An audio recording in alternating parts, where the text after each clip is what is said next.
Lady Hawk, O Feitiço de Áquila, lançado em 1985 e dirigido pelo Richard Donner, é um dos grandes clássicos do cinema de fantasia da década de 1980 e mescla romance, aventura e elementos medievais, o que levou o filme a conquistar uma legião de fãs ao longo dos anos, se tornando uma obra cultuadíssima entre os admiradores do gênero até hoje. Quer saber mais a respeito desse espetáculo? Eu te conto!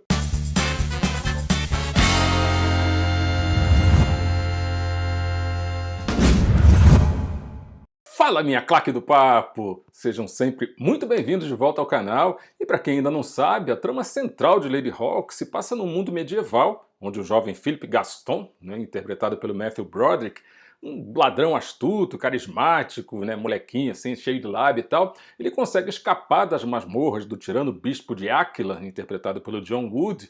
E durante essa fuga, ele cruza o caminho do misterioso cavaleiro Etienne Navarre, interpretado pelo Rutger Hauer, que carrega na bagagem um segredo sombrio. Ele e a amada, a Isabeau d'Anjou, interpretada pela belíssima Michelle Pfeiffer, foram amaldiçoados pelo bispo, e daí durante o dia a Isabeau se transforma num falcão, enquanto à noite o Navarre se transforma num lobo. Ou seja, apesar de eles estarem sempre juntos, ali os dois nunca podem se tocar na forma humana. Puxado, né? E aí, nessa batalha, para quebrar a maldição e derrotar o bispo de uma vez por todas, o Navarre e a Isabeau contam com a ajuda do Philip, e do velho monge Impérios também, interpretado pelo Leo McKern, que tem, na verdade, o conhecimento necessário para reverter esse feitiço. A jornada do trio é cheia de desafios, de batalhas, de momentos emocionantes, assim, culminando com um clímax grandiosíssimo numa cena incrível, produzida dentro de uma catedral, a Catedral de Áquila, que eu não vou, te contar aqui para não estragar a tua experiência. Vai lá e confere. Confere lá e depois volta aqui para me contar o que você achou, combinado? O Richard Donner, ele foi um diretor norte-americano que eu admiro bastante. Ele é mais conhecido por obras como Superman, o filme, de 1978, Os Goonies, de 85, e o Donner ele teve uma carreira vitoriosíssima e ele se imortalizou por ter sido um dos 3 únicos diretores a filmar todos os filmes de uma trilogia. Nesse caso ele esteve à frente da trilogia do Máquina Mortífera, filmaço, com Mel Gibson. E os outros 2 diretores são Steven Spielberg, que filmou a trilogia Indiana Jones, e o Wes Craven, que filmou a trilogia Pânico. Aliás, trilogia, não, acho que tem... a trilogia também, na verdade, do Pânico. O Donner, ele trouxe toda a expertise dele para o Lady Hawk, fazendo com que aquela obra tivesse uma atmosfera super envolvente, um ritmo narrativo super eficiente, numa direção que explora de uma maneira assim, magistral, reservada a poucos, reservada aos grandes, todas aquelas paisagens incríveis da Itália onde o filme foi rodado, e para isso ele usou e abusou dos castelos, aqueles, campos incríveis até onde a vista alcança e tal, e tudo que estava à disposição dele para criar um autêntico clima medieval. O roteiro foi escrito pelo Edward Kimara, que no mesmo ano ainda levaria para as telas um outro grande sucesso, que foi o filme Inimigo Meu. Lady Hawk é uma mistura super equilibrada, assim, de romance, aventura, drama, ainda que tenha um tom cômico ali, principalmente puxado pelo personagem do Matthew Broderick, por vezes até destoante da seriedade do casal protagonista, a interação entre os personagens ali é totalmente convincente e desemboca numa narrativa super dinâmica, e super fluida. O filme a gente vai acompanhando toda aquela história, se apaixonando pelos personagens. É realmente incrível. E o que a gente pode falar, na verdade, sobre esse elenco? Bom, o Rutger Hauer, ele entrega uma performance inesquecível como Cavaleiro Navarre, imprimindo aquela mistura de melancolia, de determinação, uma ternura estranha, que afinal de contas, o cara não deveria ter como um cavaleiro. Inicialmente ele não foi a primeira escolha para esse papel, quem estava cotado era o Kurt Russell, mas acabou deixando o projeto antes das filmagens. Deve morder os cotovelos até hoje, mas enfim. Michelle Pfeiffer, na pele da Isabeau, com aquela beleza impressionante, uma atuação super delicada, ela acabou dando uma profundidade absurda para esse personagem e escapou daquela armadilha na qual 99% das heroínas românticas acabam caindo, que é de ficar chata de doer os ossos. Atuou brilhantemente, e entrou para a história, entrou para a galeria das grandes musas. Matthew Broderick, com aquela eterna cara de menino sonso, ele adiciona uma leveza incrível, um humor a esse filme com um Philip super leve, super descompromissado, que é o exato contraponto, o exato contraponto sobre toda a dramaticidade que essa trama acabou imprimindo. John Wood, né, que é um premiadíssimo ator inglês, ele trouxe para a tela um Bispo de Áquila super eficaz, né, no quesito vilania, sem aquela imponência, aquela frieza, né, clichê de todo antagonista, e fez um trabalho de criação de personagem que bebeu ali nas fontes shakespearianas, assim, sem dó, e entregou tudo, né, não prometeu nada e entregou pra caramba. E para fechar, o Leo McKerney, que interpretou o Impérios, com uma mistura de excentricidade, de sabedoria, sabe? Tudo ali funcionando super bem, era um reloginho, ele era o mentor da história e assim, tudo se encaixando como deveria ser. A trilha sonora do filme, composta por Andrew Powell, foi extremamente criticada na época pela mistura super incomum, né, de música eletrônica e música orquestral. Só que com o tempo, essa escolha acabou, sabe, sendo reconsiderada. Foi considerada inicialmente ousada, mas pararam para pensar e descobriram que realmente tudo aquilo ali contribuiu para que Lady Rock fosse um espetáculo único. Foi um trabalho super bem casado com a cinematografia impressionante que resultou daquelas filmagens e locações reais, autênticas lá na Itália, incluindo a cidade de Campo Imperatore, que ajudou a criar aquela ambientação inesquecível do filme. Tudo ali funcionou, galera, tudo, sabe? As paisagens, a textura, a delicadeza na escolha dos planos. Um filme de 1985 retratando uma época fascinante, ainda que a gente não consiga se situar no tempo, né? A história de Lady Hawk, na verdade, ela se passa durante a Idade Média, mas o filme nunca especifica exatamente o ano. Daí, pelo visual das roupas, né, das armas, da ambientação como um todo, muitos fãs e estudiosos, né, estudiosos de cinema, eles acabaram afirmando que a trama se passa ali por volta do século VIII, entre 1200, 1300, enfim.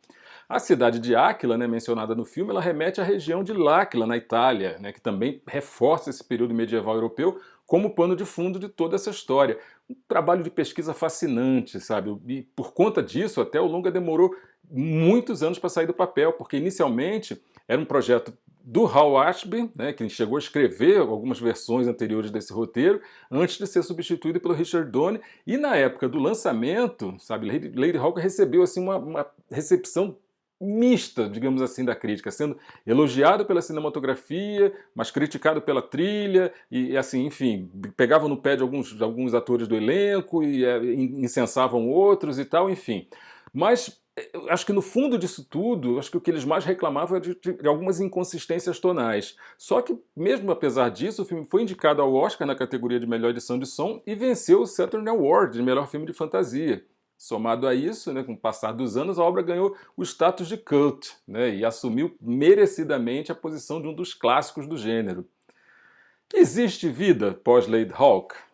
Então, eu acho que sim, e uma vida bem frutífera, né? Os principais atores eles seguiram carreiras assim super marcantes em Hollywood. Vamos começar pela Michelle Pfeiffer, por exemplo, que se consolidou como uma das maiores atrizes da geração dela, né? E depois do sucesso de Scarface de 1983, ela arrebentou em filmes como Os Fabulosos Irmãos Baker de 89, Ligações Perigosas de 88, um grande filme pelo qual inclusive ela foi indicada ao Oscar, e especialmente com A Mulher Gato, né, em Batman o Retorno de 92. Alguns gostaram, outros não, enfim, mas ela estava genial, brilhante como sempre. Está sempre nativa, participando aí de dramas, de filmes da Marvel, como o Homem-Formiga e a Vespa Quantumania, agora de 2023, enfim, está na batalha.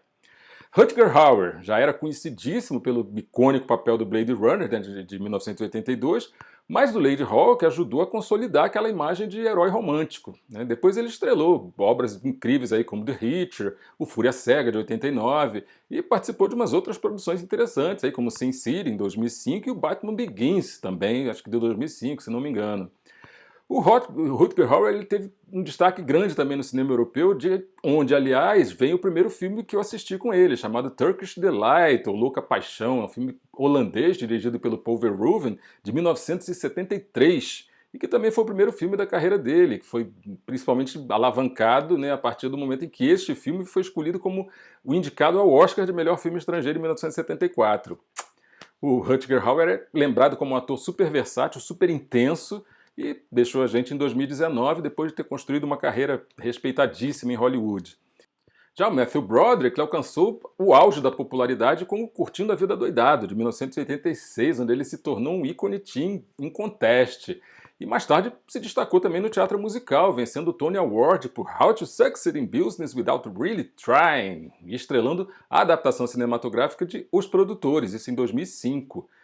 Na TV, no cinema, o cara se exercitou em papéis cômicos e dramáticos, é casado com a atriz Sarah Jessica Parker, outro ícone também, desde 1997 eles são casados, e anda meio afastado das telas aí desde 2023, quando ele atuou no filme Que Horas Eu Te Pego. Esses três nomes, embora tenham trilhado caminhos diferentes, eles carregam o prestígio de Ladyhawke como parte assim importantíssima das trajetórias artísticas de cada um deles, reforçando tanto o valor histórico do longa, que apesar de não ter sido um grande sucesso de bilheteria e tal, ele resistiu ao teste do tempo e acabaram se tornando uma referência para filmes de fantasia romântica e influenciando diversas obras posteriores, aí, seja em temáticas de maldição, de amor proibido e tal, seja na forma como retrata o período medieval, né, com um toquezinho ali de misticismo, enfim.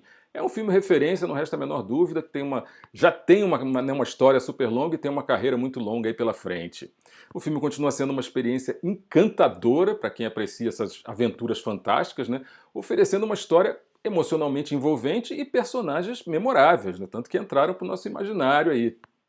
Para novos espectadores e fãs, né, aqueles fãs mais veteranos aí de Ladyhawke, segue como um dos grandes clássicos da década de 1980, merecendo um lugar de destaque aí no panteão sagrado do cinema de fantasia. Tanto que tem nota 8,5 de 10 no Rotten Tomatoes, que é uma espécie de termômetro do cinema e da televisão também. E é isso, minha claque do papo. Ladyhawke, o Feitiço de Áquila, pode até carregar aquela estética típica dos anos 80, sabe, como uma trilha sonora inovadora, uma atmosfera meio kitsch e tal, mas a verdade é que por trás das capas, espadas, maldições lunares e tal, existe uma história atemporal sobre amor, sacrifício e fé. Sabe, um conto de fadas meio sombrio, é inegável, mas com alma de poesia, sabe? É o tipo de filme que lembra a gente de por que o cinema fantástico nos atinge assim de uma maneira tão certeira. É que ele faz a gente acreditar realmente no impossível.